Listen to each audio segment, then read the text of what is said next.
Hola, bienvenidos a otra charla virtual en La Silla. Esta semana quisimos invitar a tres expertos de distintas formas la crisis venezolana. Ellos desde sus áreas de conocimiento han tratado de entender cómo la crisis venezolana tiene un impacto en el país y de manera general, por supuesto, en la región. Y esto también lo hacemos en el marco de dos, digamos, iniciativas que tenemos y que lanzamos en estos días. La primera, pues, es la Red de Venezuela, que nos patrocina la Fundación Konrad Adenauer, muchas gracias a ellos, pero también hace parte de un ciclo de unas 4 o 5 conversaciones. Estamos como tratando de definir temas con la Fundación Ideas para la Paz. Ya hicimos la primera, los invitamos a verla, es sobre el conflicto y el impacto que pueda tener el COVID en él y la implementación del acuerdo de paz y todo este tema en Colombia. Entonces saludo primero a María Victoria Llorente, ella es la directora ejecutiva de la FIP. Gracias, María Victoria, por ayudarme a coordinar este espacio y tener buenas ideas para él. Encantada, Eduardo, muy contenta de estar aquí, que está de estar con Ligia y con Andrew, me parece maravilloso. También tenemos invitada a Andrew Sealy, él nos contesta desde Washington. Esa es una de las ventajas de pasarnos al mundo más digital de lo que ya éramos en La Silla.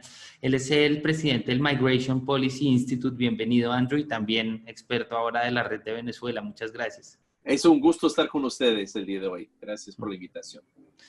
También nos contesta Ligia Bolívar, ella es coordinadora general de Alerta Venezuela y también es fellow de justicia, experta de la Red de Venezuela ahora, para nuestro gran honor, y una de las primeras columnistas en escribir y lanzarse al agua en este tema. Entonces, bienvenida, Ligia.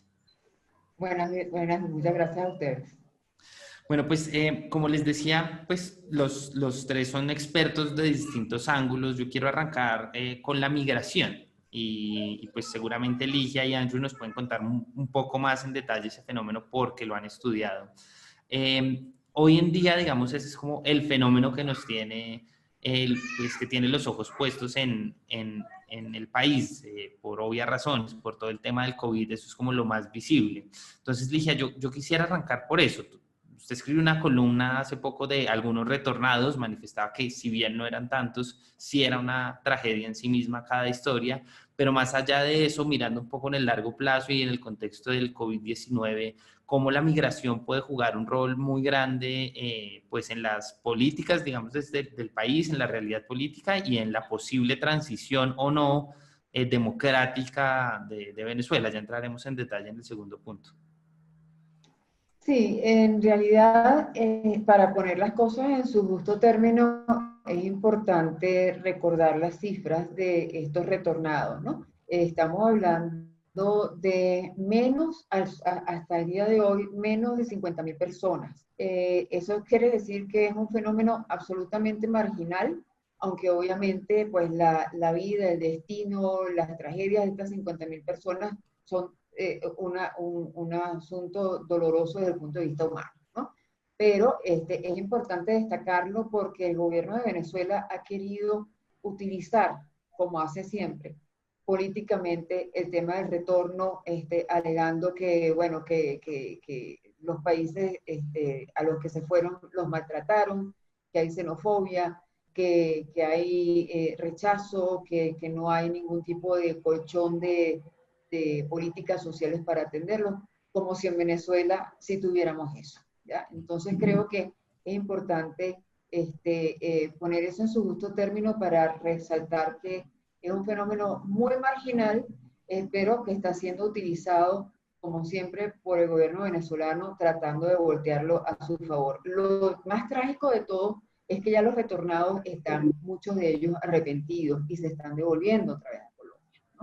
Entonces, diríamos que una triple tragedia. Cuando escribimos la columna hablábamos de una doble tragedia, ahorita es triple.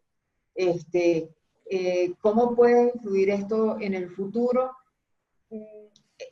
La semana pasada, en una sesión del Consejo de Seguridad de Naciones Unidas, alguien se refirió a la situación post-COVID y decía que íbamos a enfrentar una hambruna, y lo dijo textualmente, de proporciones bíblicas.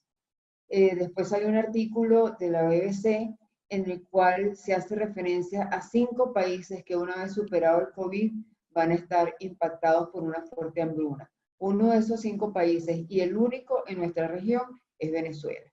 Entonces es fácil prever que aunque los demás países estén también afectados económicamente por el impacto de la pandemia, su situación no va a ser tan dramática. Por lo tanto, esa proyección que había hecho ACNUR de 6,5 millones para finales de este año, es posible que de todas maneras se cumpla, porque ahorita la migración está frenada, pero una vez que se abran fronteras es muy posible que volvamos a tener una situación de flujo desde Venezuela hacia otros países.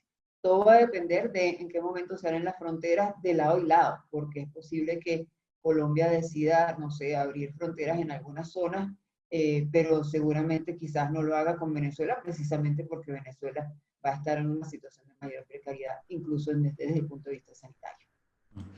Andrew, eso obviamente pues impacta a Colombia, por supuesto, pero quisiera entender un poco ese fenómeno de la migración en términos regionales y ya después le pregunto a la particularidad de esos retos a María Victoria para Colombia.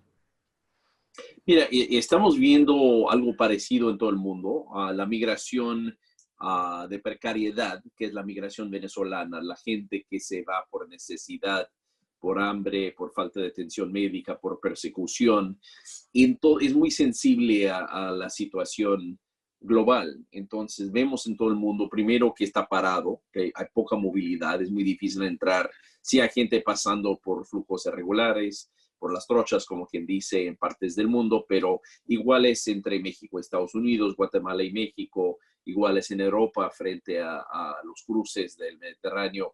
Ahorita estamos ante un momento en que la gente no va porque es muy difícil entrar y también porque sabe que no hay empleo donde llega, ¿no? Es muy difícil en este momento y no hay sistemas de asilo operando en gran parte del mundo. Y entonces otros sistemas legales de acopio y de acogida. Entonces está parado y estamos viendo en muchos lugares también un regreso de personas, igual que a Venezuela. ¿Por qué? Porque la gente no puede, uno puede como sea, se defiende, sobrevive en su familia, en su país de origen, y es muy difícil hacer eso si estás fuera y sin trabajo, ¿no? Entonces vemos eso, pero como decía Ligia, el número de gente que ha ido, aunque se habla mucho de un regreso de venezolanos a Venezuela, es un número menor, ¿no? Es un número menor, de todos modos, ¿no? Es un número importante para ellos y obviamente sí es una tendencia, pero es una tendencia menor. La gran mayoría de venezolanos no quieren regresar a Venezuela, sienten que no tienen, que este esfuerzo que hicieron por salir no es algo que quieren tener que hacer otra vez en su vida y están quedando donde están esperando un mejor momento, ¿no? Y yo creo que hay que ver en este momento que hay particular vulnerabilidad de esos grupos, de los venezolanos que han llegado. Obviamente muchos no tienen, a pesar de grandes esfuerzos del gobierno colombiano, que hay que reconocer, hay mucha gente, la mayoría ahorita no tiene cobertura legal, no tiene un estatus legal ahorita en Colombia, y menos en muchos otros países, y muchos no están afiliados al sistema de salud en muchos de los países. Entonces es una población vulnerable.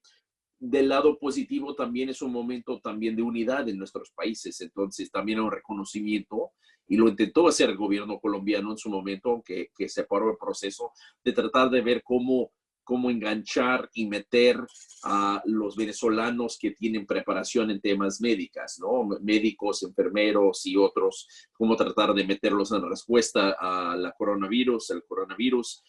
No se ha logrado completamente, pero es un debate positivo en muchos países en este momento. En Argentina sí lo logró hacer, España y algunos países. También ver del lado de recurso humano, que también está ahí. Estos son momentos de cambio y se está viviendo mucho los procesos que se ven en Colombia.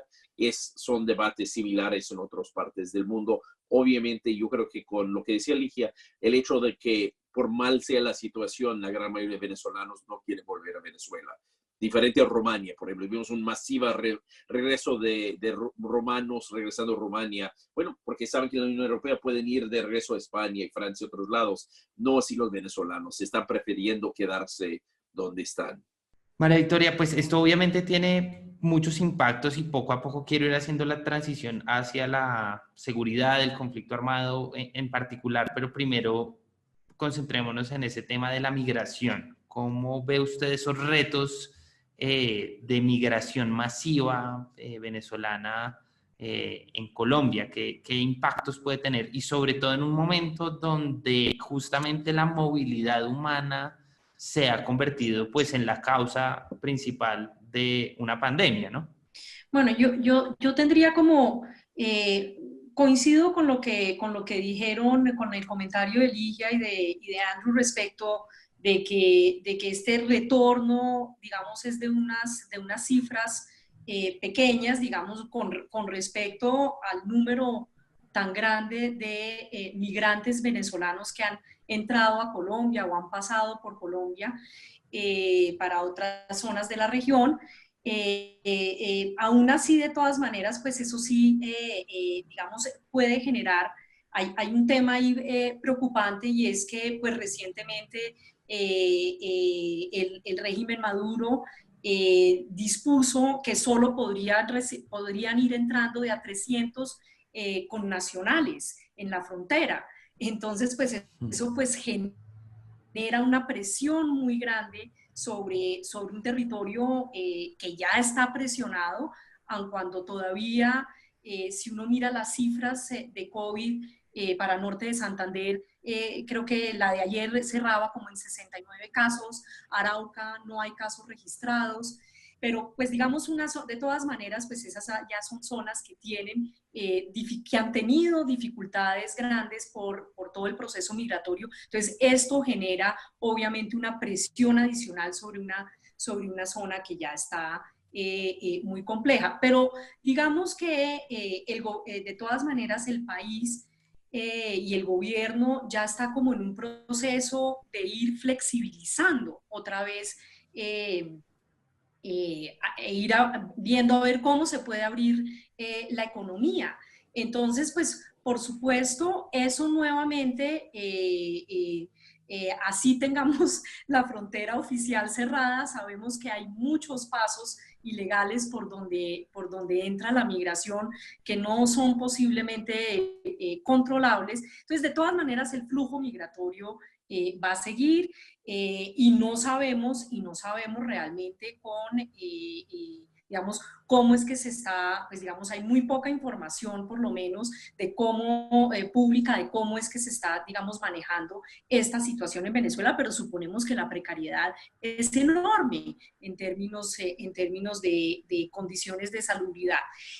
Además, incluso en el caso también de las personas que están transitando de Ecuador y Perú, eso es y devolviéndose hacia Venezuela, pues eso es un riesgo adicional. Sabemos que dos de los países donde ha habido un brote muy grande en la región han sido precisamente Ecuador y Perú. Entonces yo creo que yo lo único que veo en esto, sea en un proceso de retorno hacia Venezuela con una contención en la frontera por parte del régimen Maduro, o sea en el escenario de una flexibilización de la economía colombiana donde empieza otra vez como a funcionar, así sea a medias la economía. Yo sigo viendo estos flujos de un lado y del otro y en una situación donde hay cero cooperación entre los dos gobiernos, que es donde más, o sea, en estas circunstancias, si hay una circunstancia donde se necesitaría una colaboración mucho más allá de lo que se está haciendo ahorita a través del sector salud, es en estas circunstancias precisamente, pero pues vemos las dificultades que hay políticas para que eso suceda, pero yo creo que eso es algo sobre lo cual podemos hablar más adelante. Sí, pues justamente quiero hablar de la frontera, porque los tres tocaron ese punto. Nosotros hemos hablado de la migración como un fenómeno general, pero esa política de frontera hemos visto que es una de esas piedras en el zapato pues, a lo largo de los últimos años, y eso pasa obviamente por un tema de relaciones internacionales. Entonces, Ligia, ¿cómo ha visto usted ese tema de no voy a decir que es una tensa calma, pero es como una frontera cerrada que igual sigue andándose, sigue moviéndose, de calma tiene poco, pero igual sigue siendo una frontera viva? pero oficialmente es una frontera que está cerrada y es una frontera rígida en términos de una conversación en todo sentido, político, como hemos visto durante mucho tiempo, pero en estos casos, digamos, todo el tema de salud hace pensar, bueno, ¿esto hasta qué punto va a ser sostenible? Dejar de considerar a un gobierno venezolano por parte del colombiano como ilegítimo para dar respuesta a una crisis de salud como esta que suena cliché, pero es cierto, no respeta fronteras.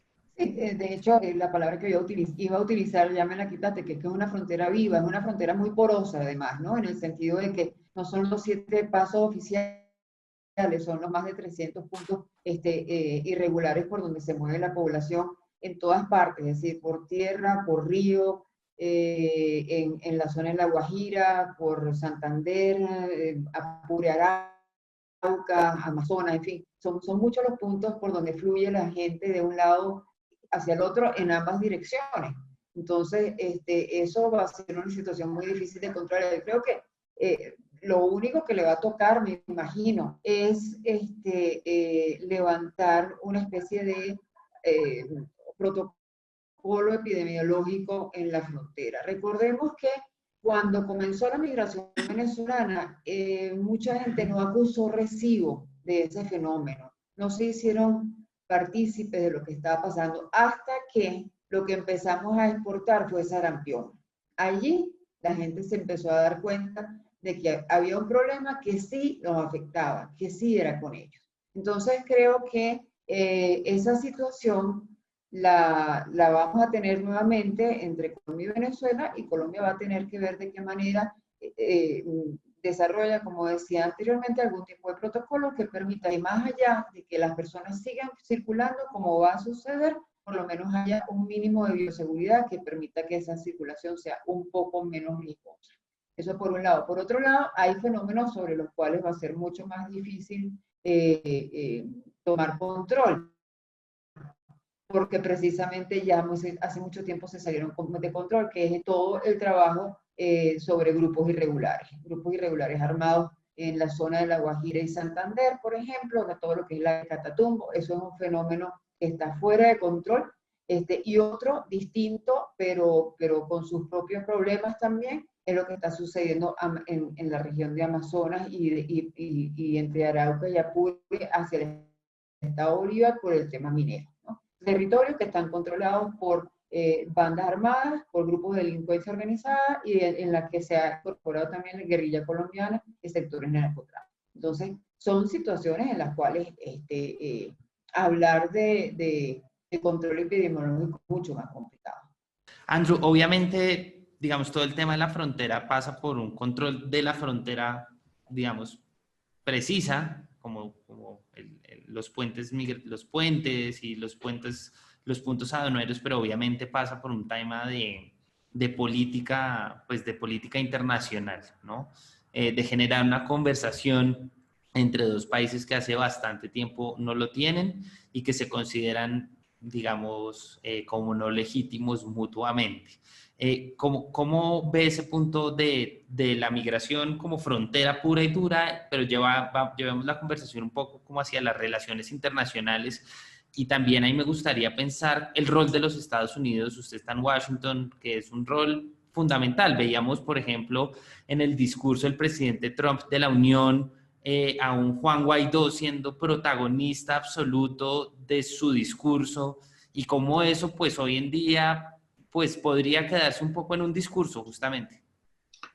Sí, yo creo que todos esos temas son complicados, no hay forma fácil de arreglarlos. Yo pensaba escuchando a Ligia, en todo el mundo hemos cerrado fronteras, ¿no? Y hemos controlado el paso de quien cruza las fronteras, y era evidente que Colombia y Venezuela iba a hacer lo mismo, cada uno unilateralmente, obviamente, pero es tan fácil cruzar la frontera entre Venezuela y Colombia. Hay tantos pasos, hay tantas brochas no formales, ¿no? Que de alguna forma yo quedo con la duda si se perdió una oportunidad de control de paso. Yo sé que no era posible porque los venezolanos ya habían cerrado el cruce, pero de alguna forma es más difícil a veces controlar lo informal que tratar de controlar lo formal, ¿no? Sobre todo en una frontera tan larga y porosa y donde las relaciones son tan cercanas en las comunidades fronterizas.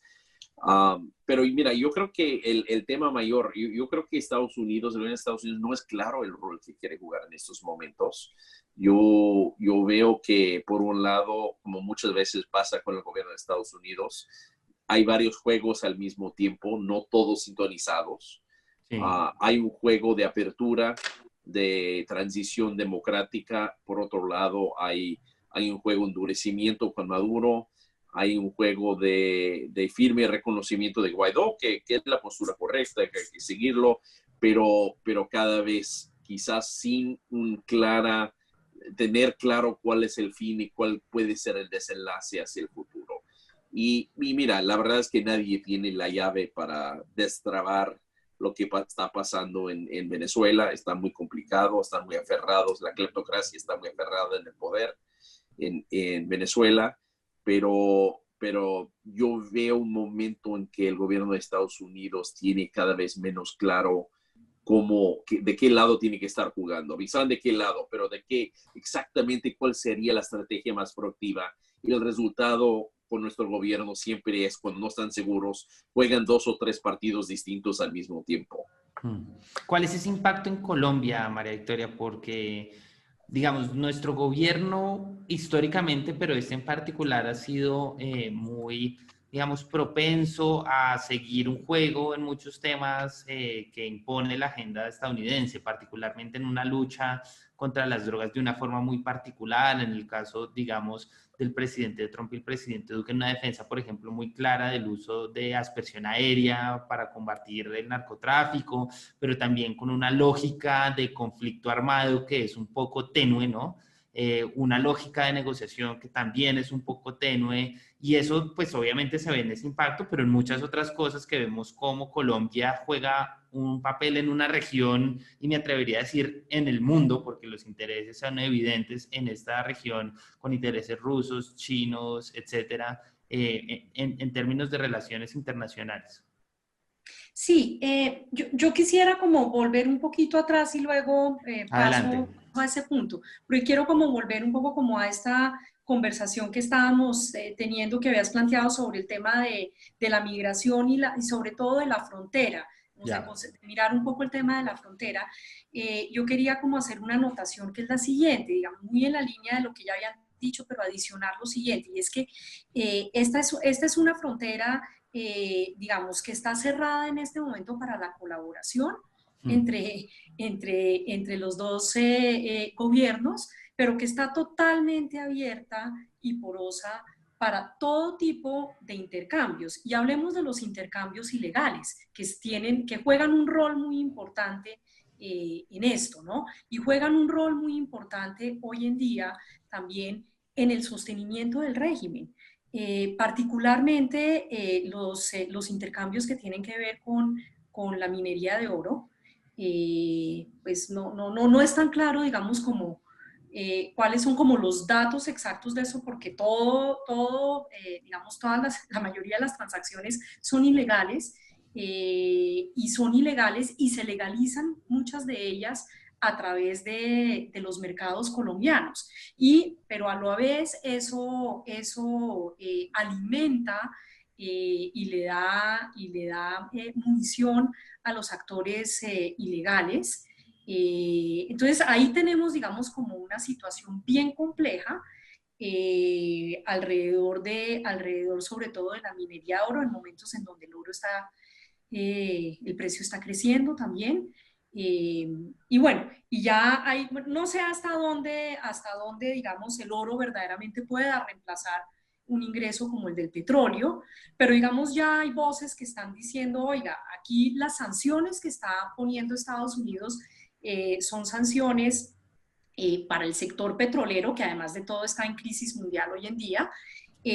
Son sanciones para el sector petrolero, y el otro foco es el tema del narcotráfico, ¿no? Entonces hacen maniobras navales recientemente, antinarcóticos, cuando en realidad, si uno mira los datos de las flujos de drogas ilegales, en realidad la gran mayoría en Colombia está saliendo por el Pacífico, ¿sí? O la parte más importante sale por el Pacífico o por el Atlántico Norte, no necesariamente por Venezuela, cuando seguramente también por ahí. Pero entonces creo que ahí también hay como una pregunta sobre el tipo de medidas que se están tomando y hacia dónde se están enfocando, porque no es solamente, digamos, un tema de que, bueno, busquemos cómo podemos colaborar o si la estrategia es cómo podemos presionar al régimen Maduro para que permita hacer una transición democrática. Digamos, el punto también es, bueno, estas sanciones que estamos teniendo y esto que estamos haciendo hoy en día, ¿qué efectos realmente está teniendo? ¿Sí?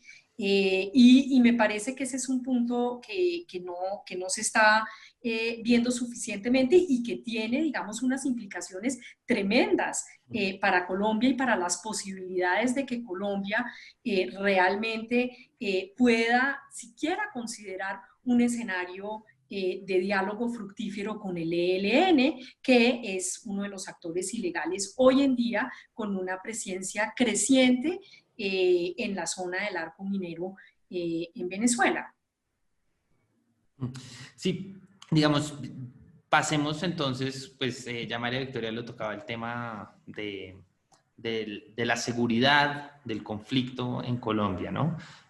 No es un secreto que un actor que posibilitó la transición de unas FARC en arma a un partido, de un proceso de paz que se logró de manera, uno podría decirlo, exitosa, aunque pues en la implementación hay muchos cuestionamientos de muchas partes, pero bueno, se firmó, se entregaron unas armas, esos son hechos. Hoy en día eso parecería ser un obstáculo, Andrew, hacia pensar en, uno, salidas negociadas con otros actores, ELN más, el más visible, pero otros, pero también la implementación misma del acuerdo, ¿no? Porque Venezuela, el gobierno venezolano jugaba un rol de confianza, de tejer un poco la confianza entre dos actores que históricamente no confiaban y no confían hoy en día, entre ellos, y pues menos ahora con un gobierno de un corte más de derecha que criticó sistemáticamente lo que se pactó en La Habana. ¿Cómo ve toda esta crisis en una traducción pues, de paz, de seguridad?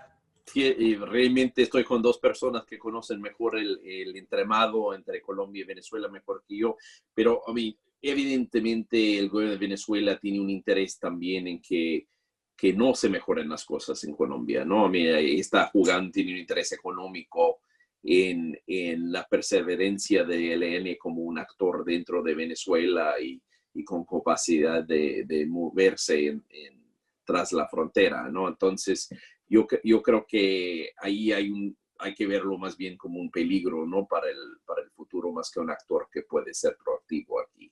Y eso es desafortunado, pero eso es la realidad, ¿no?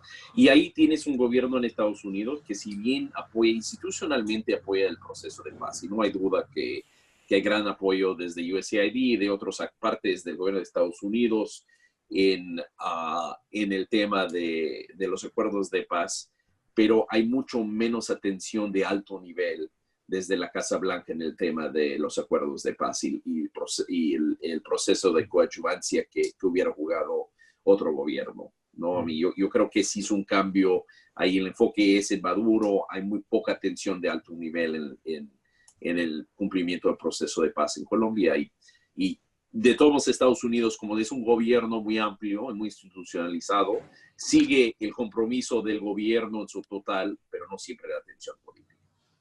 Ligia, sobre ese punto y después dejo a María Victoria concluir en ese punto. Coincido con lo que dice Andrew y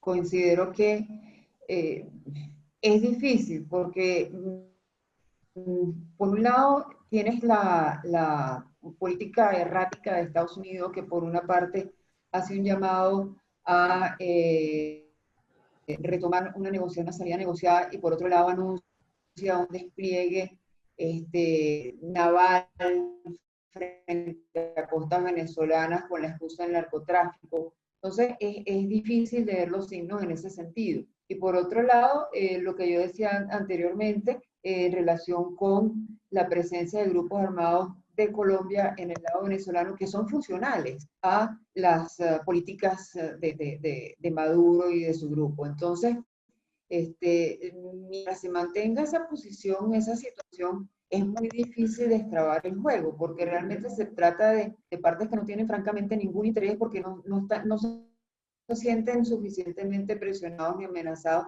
y sienten como decimos en Venezuela, que tienen la sartén por el mango. Entonces, mientras tú te sientas en una posición de fuerza, no hay ninguna necesidad de negociar. Estados Unidos está acercando muchísimo a Venezuela, pero eso también está teniendo un impacto negativo en países como Colombia. Pues decir, lo que era el flujo comercial anterior, que se tenía todavía hasta con el gobierno de Santos, a mediados del gobierno de Santos, eso desapareció. Entonces, ahí hay un perjuicio también entre un socio comercial natural, porque está cruzando un río, cruzando un puente, ¿no? Entonces, en esas circunstancias, resulta complicada el panorama en este momento. María Victoria, pues usted ya tocaba varios de estos puntos en sus intervenciones, pero en concreto, ¿cómo ve este tema de la implementación del acuerdo de paz con FARC y la posibilidad eventual, pues que en realidad es muy lejana, ¿no? Esto es un proceso súper complejo, inclusive en condiciones mucho más favorables con el ELN y otros actores que puedan estar ahí?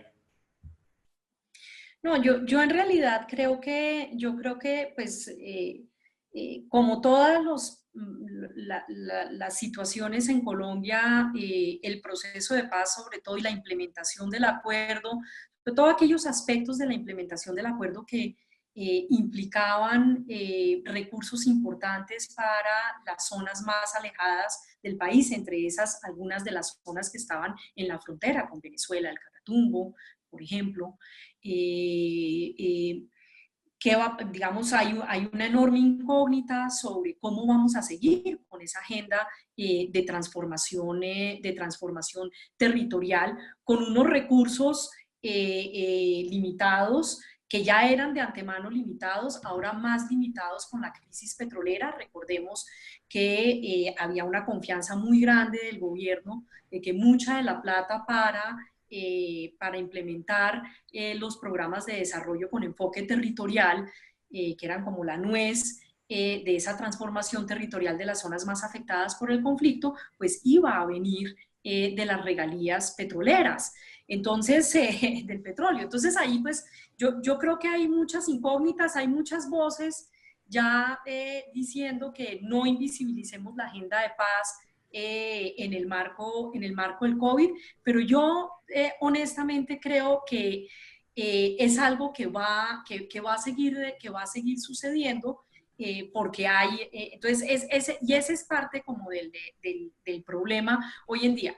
Coincido plenamente en que Estados Unidos, pues realmente el gobierno de Trump, al más alto nivel, no estaba siguiendo la implementación del acuerdo. Él tiene interés en una cifra, y es la cifra de cultivos ilícitos. Esa es el único dato que él pregunta sobre Colombia es ese, realmente.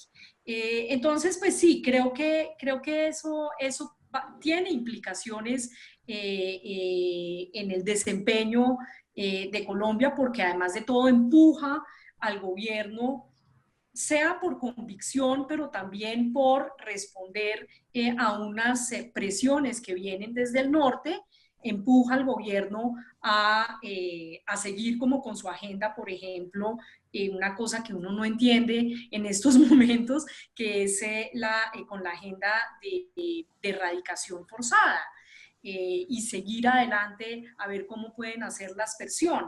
Entonces sí, ahí yo esa parte la veo realmente muy compleja, y creo que en estos momentos hacia donde deberíamos enfocar la imaginación, sobre todo porque yo creo que esto va a requerir de creatividad en medio de esta circunstancia. Es más bien cómo podemos, y por ahí hay ya algunas voces y organizaciones sociales y ONGs que han venido promoviendo como esta idea de una acción conjunta, pero alrededor del tema humanitario.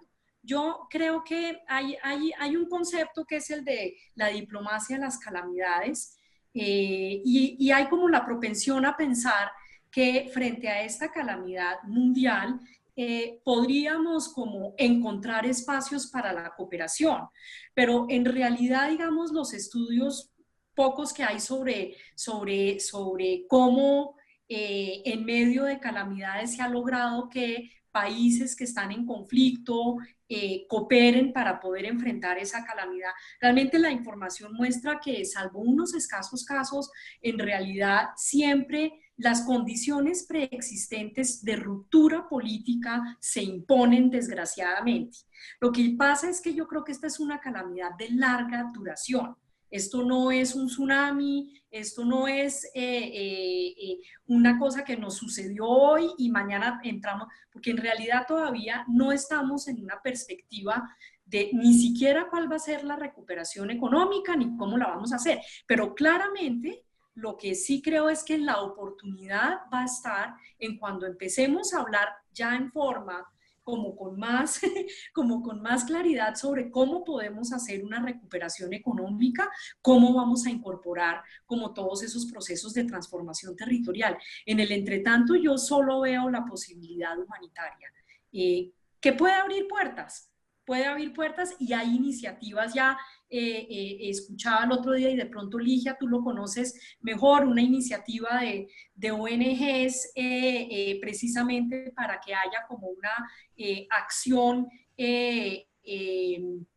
alrededor del tema de salud, y que pudiera como ser como multipartidista, que no fuera ni de Maduro ni de Guaidó, sino que fuera, no sé si tú sabes algo de eso, y perdón que me vuelva aquí No, la buenísimo, es la idea, entrevistadora. pero aprovecho esa pregunta que muchas gracias, María Victoria, como para cerrar, porque yo creo que eso es una pregunta que a mí pues es altísimamente especulativa y entiendo perfecto que no se quieran comprometer con ninguna cosa, pero no puedo dejar de preguntar hacia esa transición política que tiene mucho que ver con la pregunta de María Victoria. Ligia, para concluir. Sí, precisamente en ese mismo tono, con lo que decía María Victoria, hay iniciativas, parte de organizaciones de la sociedad civil que lo que están intentando llamar la atención para orientar y estimular hacia la posibilidad de que todos rememos hacia el mismo lado, ¿ya? De la situación humanitaria de Venezuela. Acaba de salir un pronunciamiento también de unas 40 organizaciones de la región, varias venezolanas, pero también organizaciones de Estados Unidos, Perú, etcétera, donde insisten precisamente en la necesidad de que la comunidad internacional adopte una diplomacia activa para defender los derechos de los venezolanos en medio de la crisis, de la pandemia, pero no solamente en función de los derechos de los venezolanos, sino también en lo que tiene que ver con retomar, a pesar de las circunstancias difíciles que estamos viviendo, retomar el tema de la salida a la situación. Por un lado, lo que tiene que ver específicamente con un acuerdo urgente que permite una respuesta humanitaria más sólida a la pandemia, pero también lo que tiene que ver con el papel de los gobiernos para promover un medio de financiamiento para la respuesta humanitaria dentro y fuera de Venezuela, y en lo que tiene que ver con las propuestas para una solución pacífica que restablezca el orden democrático. Es decir, eso está sucediendo hoy, en este momento, un nuevo llamado a que se canalicen los esfuerzos en esta dirección. Entonces creo que a pesar de que estamos en un momento muy difícil, eso no puede ser un obstáculo, sino que todo lo contrario, tiene que estar, hacer más presente este tipo de situaciones para que se puedan mantener en la agenda tanto nacional, binacional y como internacional. Andrew, para cerrar esta charla, que creo que ha sido muy interesante, ¿cómo ves ese tema de la transición democrática en Venezuela? Estamos en momentos muy difíciles, pero siempre en las transiciones democráticas viene un momento de quiebre en algo inesperado, ¿no? Y yo creo que hay que seguir presionando y al mismo tiempo estar atento a cuál es el factor de cambio que se da en un momento inesperado. Ahí se va a dar en algún momento, desde luego, pero no lo hemos dicho y cada vez que hemos pensado que iba a darse, no se ha dado, pero en el momento se va a dar. Y quisiera, si puedo, también agregar lo que dijo María Victoria, que se me hizo muy, muy bueno, de la cohesión social en un momento en que estamos viviendo muchas fracturas, y entre ellos lo migratorio, ¿no? Con la llegada de venezolanos a países hermanos en América Latina, en España, Estados Unidos, todo el mundo. Estamos también, esta crisis de coronavirus puede ser un momento de fragmentación o un momento de unidad. Igual con el proceso de paz en Colombia, ¿no? Y en general, y creo que tiene razón María Victoria, en general las crisis se viven con el tejido social existente, pero hay un poco de esperanza que liderazgos sociales, políticos, económicos, sensatos, que apuestan por la unidad, pueden generar nuevas narrativas de país. Entonces, esperemos en este momento de crisis que no sea la fragmentación, que puede darse muy fácilmente por todo lo económico que nos va a venir en estos momentos, nos está viniendo en estos momentos, sino que los liderazgos se apuestan por la unidad y por construcciones de narrativas de colectividad, de que estamos todos en esto juntos.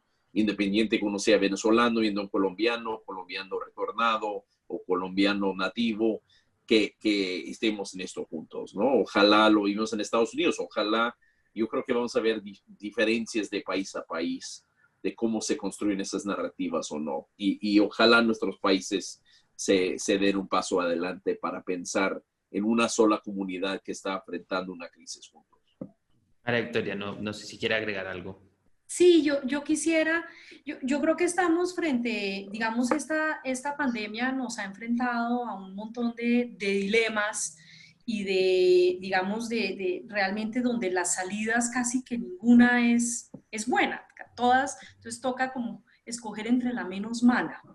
Y creo que esto nos va a poner frente a un dilema clarísimo, y es que yo creo que si pretendemos atar todo, digamos, la ayuda humanitaria, con todo el proceso que implicaría una transición democrática, que es lo deseable y es lo que todos queremos para Venezuela. Si pretendemos amarrar todo, yo creo que los obstáculos políticos van realmente a problematizar una respuesta humanitaria. Entonces, y ahí estamos frente a ese dilema, ¿sí? ¿Qué tanto? Porque además de todo también, pues, hay consideraciones políticas frente a la respuesta humanitaria, y es, bueno, si damos esta respuesta humanitaria, ¿qué tanto vamos a ayudar o le vamos a dar respiro a este régimen para que se perpetúe? Entonces, creo que estamos en este momento realmente frente a un dilema muy grande. Yo en realidad, lo que sí creo es que esta pandemia lo que nos mostró es que lo que tenemos que priorizar es la vida humana, ¿sí? Y por ahí es por ahí por donde tenemos que empezar. Y si queremos atarlo al final con la transición de Venezuela, yo creo que eso debería ser una cosa mucho más planeada, que requiere de la interacción. O sea, Estados Unidos tiene que ser parte de esta conversación. Colombia tiene que ser parte de esa conversación. No podemos seguir con estos bandos. No, tiene que haber, digamos, como una conversación, una estrategia multilateral donde jugadores tan importantes como Estados Unidos y Colombia hagan parte de esa estrategia. Entonces, no sé si hago el punto, pero Sí. Yo creo que si pretendemos atar todo, yo creo que no vamos a hacer por lo menos algo que es, digamos, la atención humanitaria, que me parece que es fundamental, y que es fundamental no solamente para los hermanos venezolanos, sino fundamental para Colombia también. Entonces yo sí creo que ahí hay un llamado muy, muy importante desde mi parte para priorizar, poner las prioridades en orden. Pues Andrew, Ligia y María Victoria, muchas gracias por conectarse. Creo que con los retos de internet y demás, logramos tener una charla fluida y muy interesante que abre sobre todo muchas preguntas, ¿no? Yo creo que este es un tema que todavía tiene más preguntas que respuestas y yo creo que eso es parte de lo que implicará resolver esta crisis que seguro no se resolverá mañana, ni la del COVID, ni la de la migración, ni la de la transición democrática de Venezuela, ni la de la paz. Entonces, pues muchas gracias por aceptar conectarse y pues bueno, los invito a todos los que nos ven a ver la red de Venezuela, que creo que está muy interesante. Bueno, chao. Gracias, Eduardo. Chao. Chao. Gracias, sí, vacía.